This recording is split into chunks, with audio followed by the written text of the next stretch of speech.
When I'm going into the thick of, starting a practice, wanting to grow. My BHAG, big, hairy, audacious goal, 10 million in 10 years, gross revenue, right? What one man can do, another can do. This has been done. I can do it too.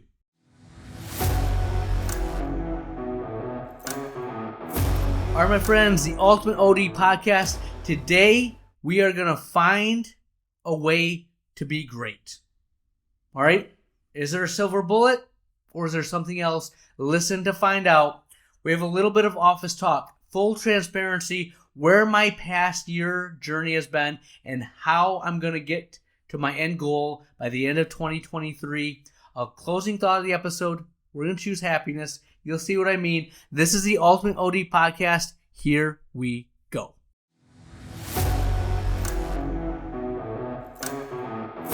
All right, my friends, the Ultimate OD Podcast. I just got back from AOA a couple weeks ago, but I saw a bunch of people that listen to the podcast. I cannot tell you how awesome that is. Saw someone in my IPL class from Alabama, Josh Reese, student, YouTube extraordinaire. He's in Arizona, but I was on his YouTube channel. We have a YouTube channel. Make sure you're checking us out there. Saw one of my fellow Ultimate ODs that starting practice in Nashville. He said hi. I love seeing you guys. I love hearing the shout-outs. I'm thinking I'm going to be at Vision Expo West in the fall, so if you're there, let's connect. Let's say hi. I love hearing from you. I have a mastermind group, so I'm talking to 5 doctors that are trying to be better. We're trying to improve. We're trying to grow. I love this environment that we're building. This is how we get better. Iron sharpens iron. We all are here to make each other better. Everyone's going to have their own flavor, but let's keep the momentum going. Let's keep improving our practices, improving our craft. All right. So today, every time you get up, when you wake up and you're going to attack the day, I think all of us in the back of our minds, at least deep down, we think, hey, we want to win the day. We want to do great things. All right. I wake up sometimes and I'm tired and I'm, not quite there. I need a day off, etc. I've just not with it. But even then, I want to be great. I want to be awesome. I wish it would be easier. Wish I could just, snap my fingers and, I have all the juice I need. But every time I walk into that exam room, every time I walk into my office, I represent Team Me, right? We're going to be awesome. We're going to grow. We're going to give you the best possible exam you can have. Now, do I hit it every time? Sometimes I think I miss one or two, but for the most part, I'm very happy at the level I'm operating. All right? I'm always looking at people that are doing great things. Now, aside from the truly, savants, Jeff Bezos, Bill Gates, Elon Musk, Steve Jobs, right? I'm able to look at other people doing things. I love going to optometrist meeting or Vision Expo West and hearing a doctor that has an awesome practice and say, why not me? What opportunities have they got that I don't have? Right? I can practice to the same level as 99% of the country. A few states have a few more things, but for the most part, I can do everything that they can. I have access to all the tests, all the equipment, all the, technologies that they have. Why not me? I look at the lectures I go to, the podcasts I listen to, the books that I read, and I think this person at some point was in the same position as me, and they found a way to get to the point that they are. What do they do? How do they do it? And what am I doing to do the same thing? One of my favorite movies is The Edge. Have you ever seen this movie? Anthony Hopkins, Alec Baldwin, giant bear attacking into the wilderness, and there's a scene where, this bear got the taste of blood. They're coming after the humans. And old Anthony Hopkins and Alec Baldwin, citygoers, are going to kill this bear. And all Anthony Hopkins is doing, he's sharpening his spear. And he's like, what one man can do, another can do. What one man can do, another can do. And that's sometimes my mantra. When I'm going into the thick of, starting a practice, wanting to grow, my big, My BHAG, very big, hairy, audacious goal, 10 million in 10 years, gross revenue, right? What one man can do, another can do. This has been done. I can do it too, right? I start chanting that. I get the, blood flowing in my veins. I'm excited for it. What gets you juiced up? What gets you going? Okay? Now, these goals that we have for ourselves can be outside the box. You want to do all medical, right? You don't want any managed care in your office. You want to never do a refraction. I listened to a lecture where a guy was talking about, I think, neurotrophic keratitis, and he's at Will's Eye. He's somewhere out in the East Coast, those coastal elites, but just an awesome, awesome eye care institution and doing a ton of medical. He literally said that he'd done one refraction in about 6 months. And there's times in my life, I'm not gonna lie, a lot of times in my life where that sounds pretty stinking cool. Where I could just be, using my medical knowledge and treating patients and not having to worry about refractions or glasses. Kind of want to sign up for that. But at the same point, I want to make a lot of revenue. I want to have a high revenue office. I want a high income too. I'm sorry. I want a lifestyle, and what is going to get me there? But why not me? Why can't I set up an office to do that? It's been done. It's being done. There are offices that do that, and they're successful. What one man can do, another can do. Right? So, what's your goal? Remember, I said 10 million gross revenue in 10 years. Really stinking big. What is the difference between me and the people that are doing it? Let me take a step back and lead you down that path. Here's the crux of things. We all want that goal, but not everyone is willing to get there. I was actually talking to my wife. We were out for a walk, and pick a topic. It could be weight loss, growing your faith, a habit you want to start, lifting weights, running, being present in the moment, not being on social media, you name it. And we all start, and then for some reason it just doesn't stick. It doesn't keep going. And you don't know why. You can't put your finger on it. It just didn't work out, right? This happens with a lot of our goals. The person that's been in practice for 10 years and they're chasing this big goal and they're not going as quick as they want to. It's not happening how they foresaw it in their mind, and they quit. Right? This is the lot I've been cast, and this is what I will do. That person that doesn't take managed care, they got a situation. My patients will never do that. Right? We all like to think we're unique. It's not as unique as you think. Okay? So, this goes back to we overestimate what we can do in a month, but we underestimate what we can accomplish in a year. All right? If you have a long enough time horizon, nothing is out of reach. Okay? It's merely outlasting the competition. You go long enough, and you just have to keep showing up day after day after day. There's no silver bullet. In the end, it's 1,000 golden BBs fired at the same target time and time again that gets you to the outcome that you want. Right? Everyone wants the silver bullet, the magic pill, the one thing to flip the switch. Right? That's why these things sell on podcasts or YouTube channels. One way that's going to get you $1 million. One way that will get you out of debt. You know what happens? You watch it, and then you're the person that's talking to their spouse on a walk and said, I don't know why it didn't stick. Right? Because you want a silver bullet. Right? Everything they tell you in those videos is true, but what they don't tell you is the time horizon it takes to be where you want to be and the commitment that it takes to be consistent and just keep hammering away. The woodpecker going at the tree and getting to the other side, right? It's constant force, constant repetition, outlasting the people that are competing with you, all right? So when you're in this moment, when you're setting that goal, I don't care what it is, always choose action. Action is what gives you momentum. All right? It may not be what you want it to be, but it's a start.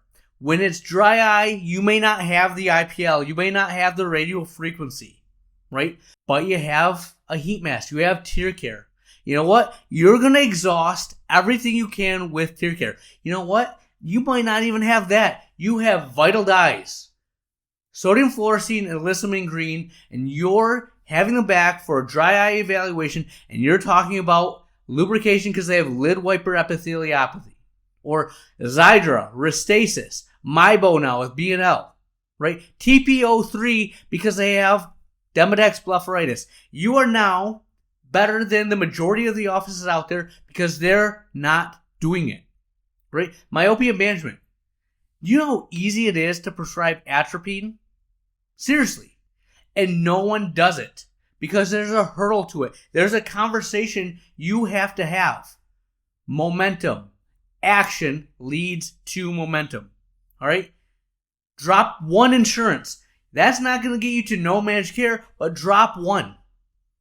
And just build momentum. It's not a silver bullet. It's 1,000 golden BBs that will get you there. All right? Educate your patients on the latest tech, the latest piece of equipment.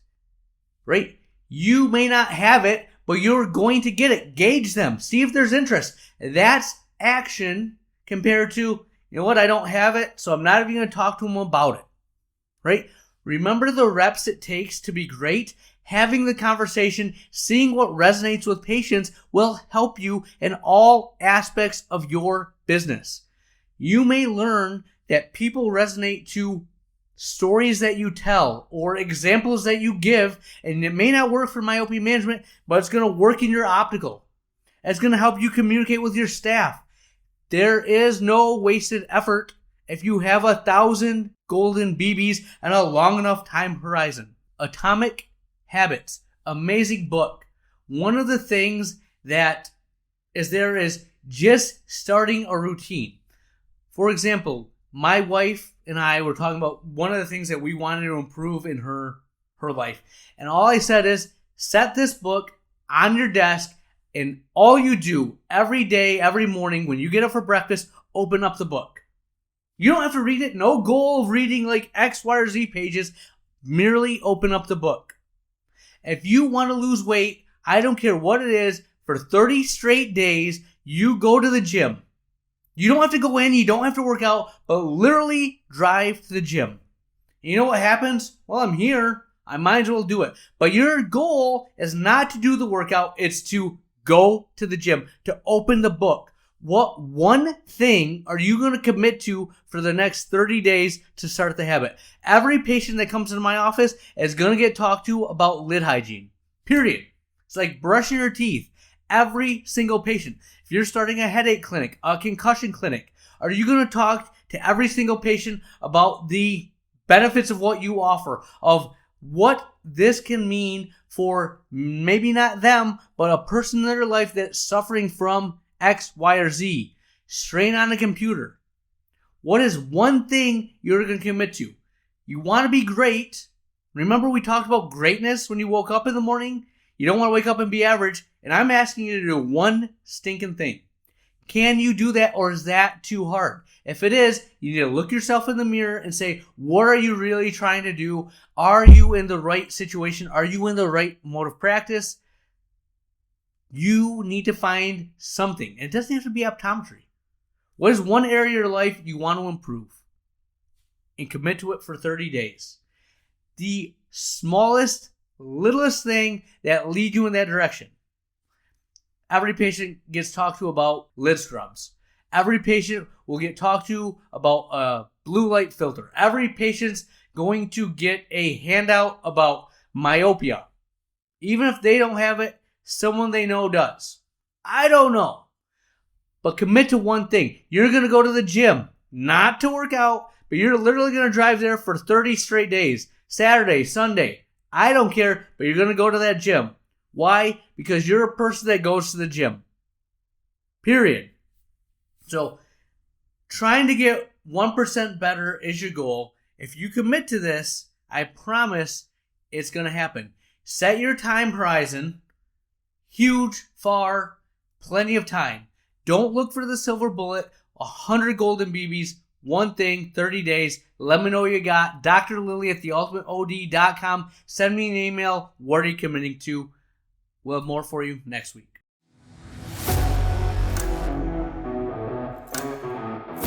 All right, my friends, a little office talk for you. So this is a building on the rundown here. All right. I want you to kind of see what I've done, the time horizon I've set for myself, and how I'm progressing towards that. We overestimate what we can accomplish in a month and underestimate what we can accomplish in a year. All right. So this past year, I wanted to focus on profit, right? Profit First by Mike Michalowicz. Awesome book. Read it. It's game changing. All right. I've increased my net, my bottom line. I'm up like 25% for the year for like net. Okay. It's astronomical. I'm doing amazing. It's because I've committed to it. Right. So I wanted to focus on establishing a business versus a job. I wanted to develop my dry eye clinic. That was kind of the big thing. Dry eye, establish a business, establish profit. So from a CEO perspective, I focused on a couple of things: numbers, culture, customer service, and dry eye. Every meeting I go into, these are the conversations I'm having with my staff. I want to get my budget in line. I looked at all the areas I was spending money and I dialed it in. I also have separate bank accounts. So I have a profit account, I have a CapEx account, I have a taxes account, I have my operating account, and I have a owner's compensation account, right? The operation account is there, but the other buckets I keep out of my sight. That's been huge because if it's out of sight, I'm not spending it on random things. I'm not making purchases because I see what I have, and Parkinson's law says you exhaust the resources that you have at your fingertips. You eliminate the resources that you're seeing, you don't spend the money. Guess what? I have a ton of profit now, sitting in the bank, waiting to be used to grow the practice. All right. I got dry eye up and running. I needed a bigger space. I want to hire an associate. I started thinking about the next steps to get that in line. So let's break that down. I got my budget in line. I got the multiple accounts. It helped me in my spending. My goals are aligned with my cash flow. All right. That's huge. If you have a ton of money in the bank and you're like, well, I have all that money, I can make that purchase. You're spending profit. You're spending tax money. You're not having a plan for every dollar that enters your possession, right? Dry eye, every day. Every day I'm thinking about dry eye. Every patient I'm talking to about dry eye. My staff hears about dry eye every day. When they go to bed at night, they're thinking about dry eye. They have it in their dreams, but it's ingrained in our office. Every aspect of what we do. Have you ever saw that movie Yes Man with Jim Carrey? You know, he goes around and he can't say no. He has to say yes to everything. I said I'm yes man when it comes to dry eye. Any article I see, any rep that comes in, any webinar that is offered to me, I am yes man and I'm listening to it. It's helped me grow. All right. Bigger space. This has been a huge one. I had a couple of options that I was looking at, and then one space that I really liked, but I was a little hesitant. I was a little gun shy. Right? 4,000 square feet, highest end of what I thought I could handle by myself. Great marketing, frontage. And I kind of was toying around with it, never really committing. And then when I wanted to make the leap, I went after it, it was gone. Literally the week I made the move, I was too late. Now that stabbed me in the heart. It was devastating from the sense that everything I have planned, hiring in my next associate, growing the practice, starting either a third doctor in the same location or other offices, is contingent on me getting out of my 1,600 square foot space. And it didn't work out. Now, when something like this happens, you feel an emotion, right? If that emotion does not serve you in the sense of accomplishing a goal or moving forward, don't give it credence. Do not feed the emotion.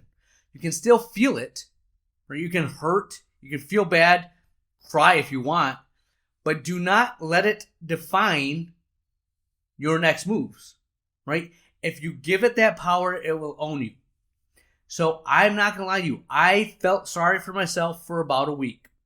Didn't want to talk about it, felt bad, thought about what I did to put myself in that situation. And at the end of the day, I was dwelling on a lot of things that I didn't have a lot of control over.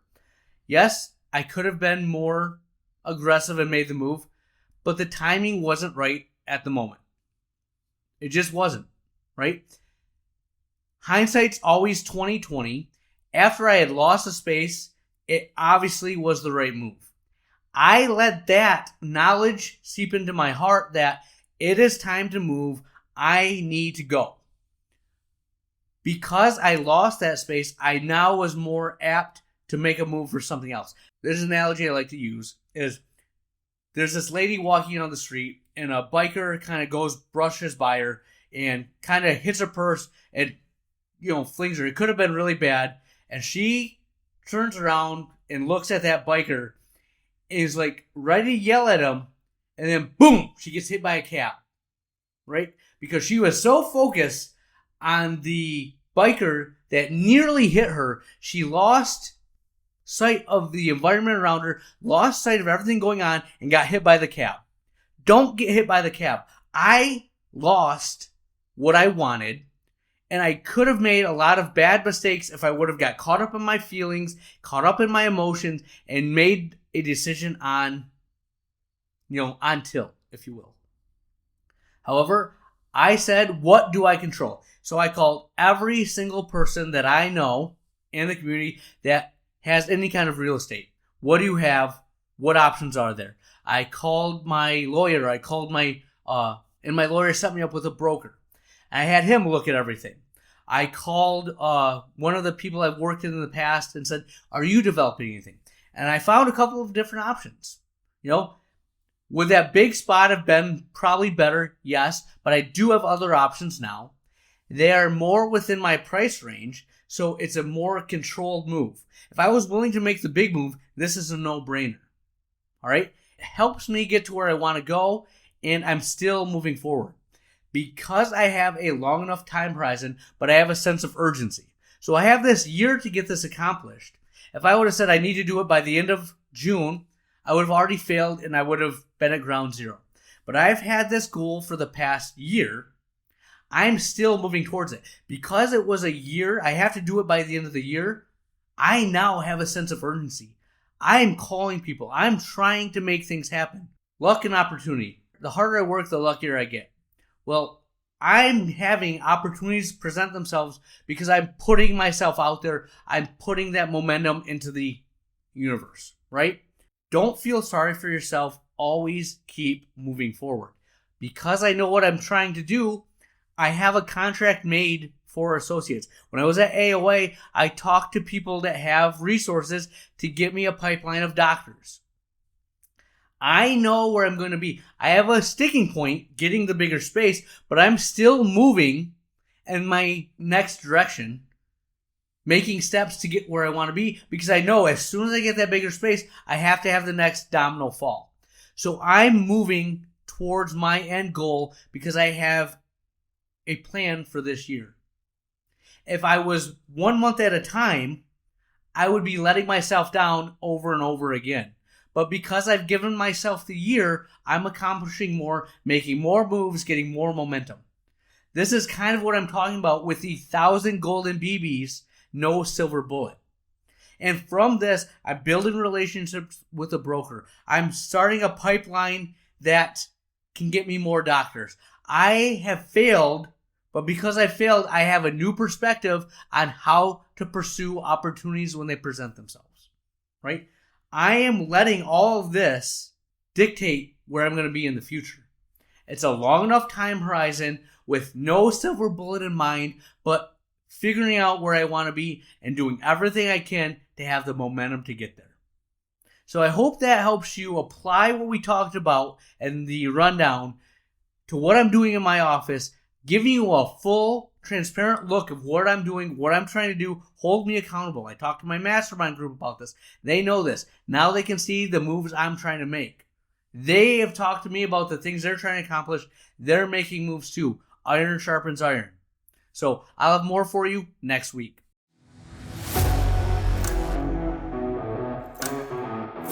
Where, oh where has the time gone? We are to the closing thought of the episode.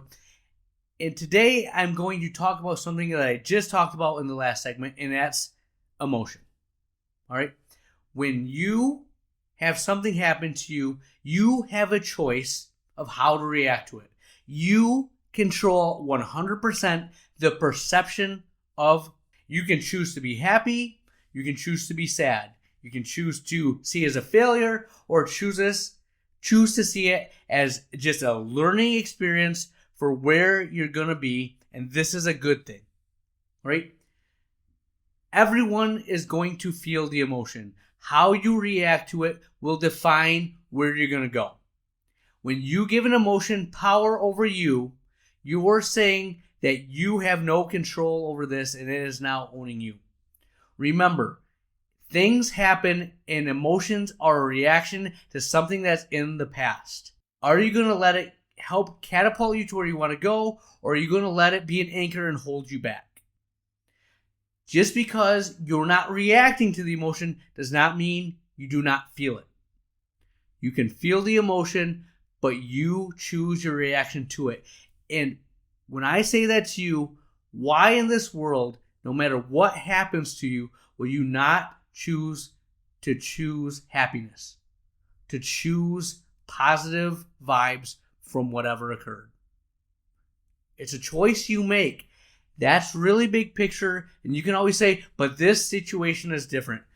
But I can tell you, if you sit back and start to use logic and questions, not feelings, you can talk yourself into a positive in any situation that presents itself. Unless you are dead, there is a positive that can come from this. And I know that's big, that's meta, but that is a real, true, factual statement that is kind of like mind-blowing to me. I'm trying to process it. You're trying to process it.